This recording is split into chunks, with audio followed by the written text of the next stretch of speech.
विवेक को होश आया तो वो ड्राइंग रूम के सोफे पर लेटा हुआ था। जगमोहन के चिल्लाकर बातें करने की आवाजें आ रही थी।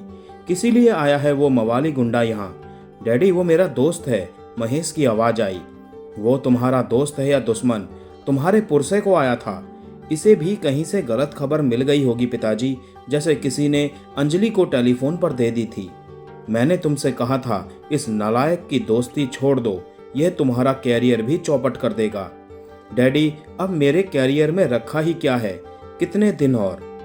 तो उसके पिताजी बोले, मैं डॉक्टर हैमरसन से निराश नहीं हूँ, वो तुम्हें जरूर बचा लेंगे। विवेक अपने मुंह में बड़बड़ाया, तेरे मुंह में खाक बुड्ढे। डैडी प्लीज आप जाइए, देर हो रही है। जा रहा हूँ, मगर मेरी वापसी पर इसे बंगले में नहीं नजर आना चाहिए। फिर कार जाने की आवाज आई और उसके बाद महेश अंदर आ गया। विवेक उठकर खड़ा हो गया था। उसने रुंधी सी आवाज में कहा, यार तू अपन को बहुत दुख पहुंचाया है। तेरे को मरने का था, अच्छा खासा मर मर के जिंदा कैसे हो जाता है? महेश बोला, बैठ जाओ। अरे अपन का तो सब कुछ बैठ गया है। अपन ने तेरे से अंजू के साथ शादी करने को बोला था कि तू मर जाएगा 6 महीने के अंदर अंदर, मगर अभी तो पूरे 2 महीने भी नहीं गुजरे हैं। मेरा मतलब है अपन को 4 महीने और झेलना पड़ेगा। नहीं, मेरा ऑपरेशन अगले महीने अमेरिका में होने वाला है। मगर वो बुढ़ा तो बोल रहा था कि तू जरूर बच जाएगा। विवेक, वो मेरे डैडी हैं। जानता हूँ, मेरे पापा, जिनको तेरा डैडी दोस्त से क्लर्क बना के रख रखा था। अपन को इस बुढ़े की सूरत से भी नफरत है। देख विवेक, मैं अपने डैडी के प्रति तेरी बदतमीजी बर्दाश्त नहीं कर सकता। क्या करेगा तू? अच्छा यही होगा कि तू इसी समय यहाँ से चला जा। अपन भी इधर रहने को नहीं आया है, पर साला तेरे को याद रखने का है कि तेरे को अगले 4 महीने के अंदर अंदर मरना है। नहीं मरेगा साला तो अपन तेरे को खलास कर देगा, समझा? फिर वो आंसू पोंछता हुआ बाहर निकल आया। पीछे से महेश की आवाज आई, ठहरो विवेक। विवेक के कदम रुक गए। महेश पास आकर बोला, अंजू से मिलकर नहीं जाओगे? विवेक धीरे से मुड़ा। महेश का चेहरा स्पष्ट सा था। जाओ मिल लो, वो नीचे के ही कमरे में है। यार अभी तो तू अपन को निकलने को बोला था। अपने पिता का अपमान कौन सहन कर सकता है? क्या तुम अपने स्वर्गीय पिताजी के बारे में कोई ऐसी बात सुन सकते हो? नहीं यार, पर वो मेरा टेम्परामेंट लूज कर देते हैं। I am sorry. मैं समझता हूँ मेरे डैडी अपनी आदत से बहुत मजबूर हैं। तुम भी अपनी आदत से ही मजबूर हो। यार अपन दोनों इतने अच्छे दोस्त थे, ये साला कैंसर बीच में काहे को आ गया? अगर तेरे को कैंसर ना होता तो अपन तेरे को अंजू से शादी के वास्ते कभी मजबूर नहीं करता। अब जो हो गया होने दो। जरूरी नहीं कि मैं अब ऑपरेशन के बाद बच ही जाऊं। अब तेरा मरना भी तो पक्का नहीं रहा। वैसे अपने को तेरे मरने का दुख भी बहुत होगा, पर क्या करें, मजबूरी है। तेरे को तो मरना ही है। नहीं मरेगा तो अंजू विधवा कैसे होएगी? और अगर विधवा नहीं होगी तो अपन की शादी उसके साथ कैसे होएगी? जाओ तुम अंजू से मिल लो, मुझे जाना है। अरे तू जाना यार, देर काहे को कर रहा है? महेश ने उसके कंधे पर थपकी दी और चला गया। विवेक पीछे मुड़ा तो अंजलि सामने ही खड़ी नजर आई। विवेक के मस्तिष्क में छनाका सा हुआ। फिर वो आगे बढ़ा। ये क्या हो गया अंजू? अभी कल रात ही तो हम दोनों की सुहागरात हुई थी और आज? धीरे बोलो विवेक, दीवारों के भी कान होते हैं। अब क्या धीरे बोले, सब कुछ चौपट हो गया है। तुम्हारी सादगी कभी कभी बहुत दुख देती है। अरे साली, अपन से ज्यादा तकलीफ में कौन होगा? ये साला महेश 2 बार मर मर के जिंदा हो गया है। अगर तीसरी बार जिंदा हो गया तो मैं ही इसको मार डालूंगा। अंजलि चीख पड़ी, विवेक अपन क्या करें अंजू? कल रात का नशा अपन को अभी तक चढ़ा हुआ है। ऐसा लग रहा है कि अपन को स्वर्ग से उठाकर नरक में फेंक दिया है। विवेक अब तुम जाओ। अरे तू भी वही बोल रही है? हाँ विवेक, अभी तो मैं महेश की ही पत्नी हूँ। अपन की भी तो है। कल ही रात को अपन दोनों शादी रचाई थी। वो शादी तो गलती से हो गई थी। महेश के जिंदा लौट आने पर वो शादी टूट गई। अबे साली, अपन की शादी कोई तोड़ेगा तो अपन उसको तोड़ देगा। खबरदार, ऐसा शब्द जबान पर नहीं लाने का। शादी टूट गई तो वो सुहागरात भी टूट गई जो अपन दोनों ने मनाई थी। विवेक, तुम मुझसे कितना प्यार करते हो, इतना जितना पहले कभी कोई किसी से नहीं किया होगा। तो प्यार करने वाला अपनी प्रेमिका को इस तरह बदनाम करता फिरता है। अरे अपन तेरे को कब बदनाम किया? तुम जिस तरह यहाँ आए और जो जो बातें तुमने डैडी और महेश से की, अगर वो बातें कोई और नौकर या बाहर वाला सुन लेता तो क्या मेरी बदनामी नहीं होती? विवेक सिर खुजाकर बोला, वेरी सॉरी, मुझसे ऐसा हो जाता है, क्या करूं? अपन सेंस में नहीं रहता, मगर अब तुम्हारा सेंस में रहना बहुत जरूरी है। तुम आज मुझे वचन दो। बोलो, क्या वचन चाहिए? तुम कोई ऐसी बात नहीं कहोगे, ऐसी हरकत भी नहीं करोगे जिससे मेरी बदनामी हो। तुम इधर आओगे भी नहीं। महेश तुम्हारा दोस्त है, तुम कोई ऐसी पत्थर मार बात जवान पर नहीं लाओगे जिससे उसका अपमान हो। ऐसी कल्पना भी मत करना। नहीं करेगा, वचन देता हूँ। जाता हूँ, पर अपन की शादी तो नहीं टूटेगी। ये बात तुम उस ज्योतिषी से पूछना जिसने हम दोनों के हाथों की रेखाओं के बारे में बताया था।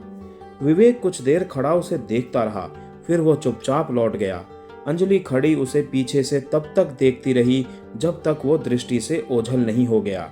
फिर आंसू पोंछती हुई वापस कमरे में पहुंची तो देवयानी जैसे उसी के इंतजार में खड़ी थी। अंजलि की आंखें छलक पड़ी। उसने रुंधे गले से कहा, सुन लिया तूने सब? हाँ, सुन लिया। क्या हो गया है? मैं तो समझी थी सचमुच महेश मर गया है, इसीलिए मैंने कल रात विवेक के साथ गुप्त शादी करके सुहागरात तक मना ली थी। पता नहीं किसने ये झूठी खबर टेलीफोन पर मुझे दी थी। मैंने दिलवाई थी, देवयानी ने गंभीरता से कहा। क्या? अंजलि उछल पड़ी। तूने? हाँ अंजलि, अगर मैं ऐसा ना करती तो दूसरा रास्ता यही था कि तू महेश का गर्भ गिरा दे या विवेक से एक बार शारीरिक मिलाप कर ले। इसके अलावा कोई और रास्ता था ही नहीं।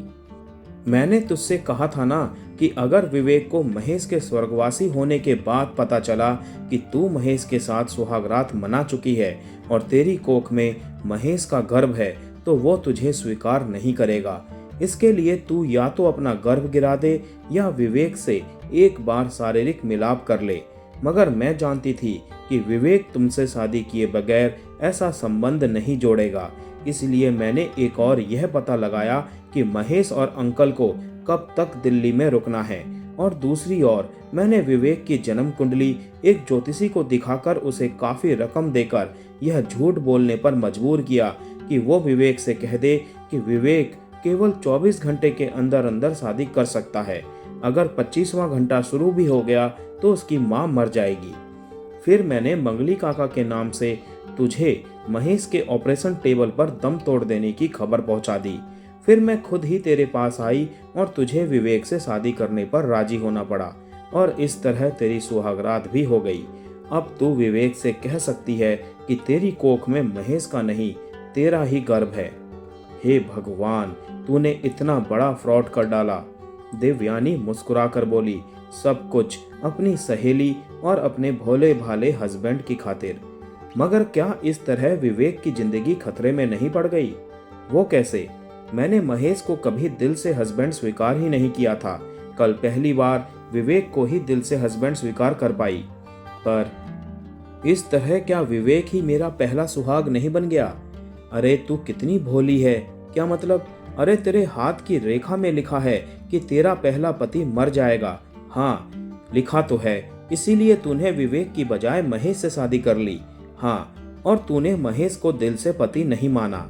हाँ, इस तरह तो तू 10 शादियां भी कर ले और किसी को भी दिल से हस्बैंड ना माने, इसके बाद विवेक से शादी कर ले, तब भी विवेक ही तेरा पहला हस्बैंड होगा। क्यों, सही बोला ना मैंने? नहीं पगली, दिल से माने या ना माने, मगर विधिवत फेरों के बाद महेश ही तेरा पति है। उसके साथ सुहागरात भी तूने मनाई। अब तेरी कोख में जो बच्चा है वो महेश का है, इसीलिए क्या तू उसे अपना बच्चा नहीं मानेगी? देवयानी, तू क्या कह रही है? देख अंजलि, यह भ्रम दिल से निकाल दे। महेश ही तेरा पहला हस्बैंड है और उसके मरने के बाद तू विवेक से शादी करेगी तो विवेक तेरा दूसरा हस्बैंड ही होगा। अंजलि खुशी से देवयानी से लिपट गई। विवेक जूहू पहुंचा तो वो ज्योतिषी अब भी वहीं बैठा किसी का हाथ देख रहा था और उसके भाग्य का हाल बता रहा था। विवेक भी उसके पास जाकर खड़ा हो गया। जब पहला ग्राहक चला गया तो ज्योतिषी विवेक की ओर देखकर बोला, हाँ बच्चा, तेरे माथे की लकीर बताती है कि तेरा लगन हो गया।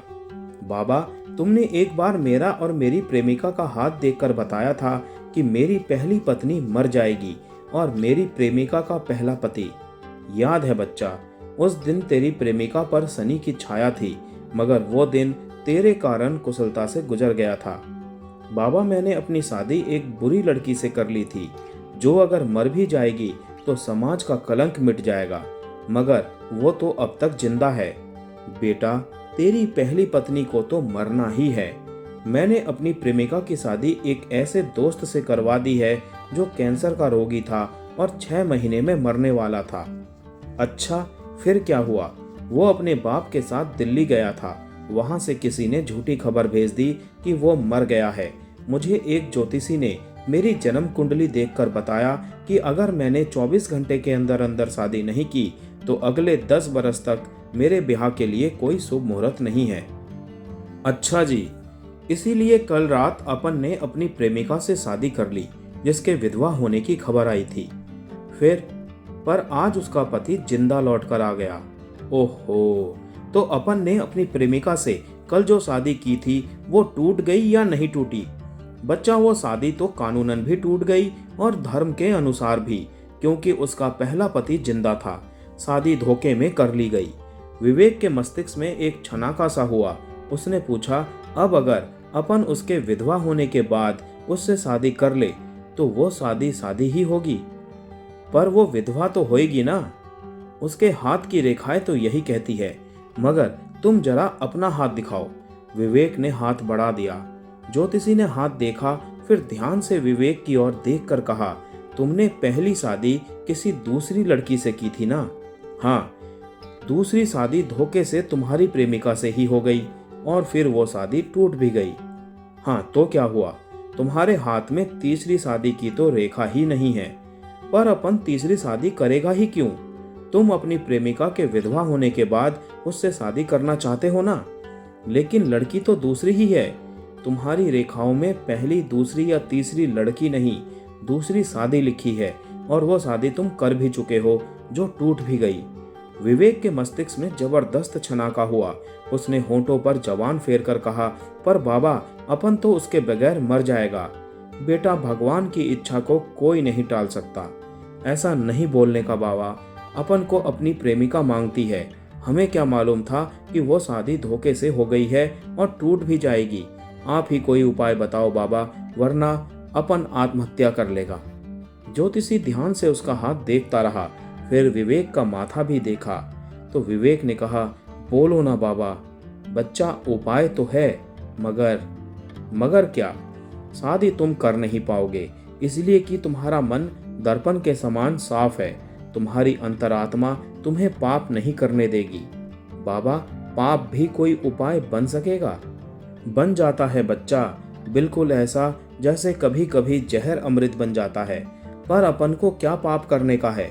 ज्योतिषी ने जो भी बताया उसे सुनकर विवेक उछलकर खड़ा हो गया। क्या बोला? तू ज्योतिषी है या पाखंडी? बच्चा, मैंने पहले ही कहा था कि तुम्हारी आत्मा ऐसा पाप तुम्हें नहीं करने देगी। साला ऐसी की तैसी तेरे ज्योतिष की। अरे, पंडित होकर शैतान का काम करता है। फिर विवेक तेज तेज कदम उठाता हुआ दूर होता चला गया।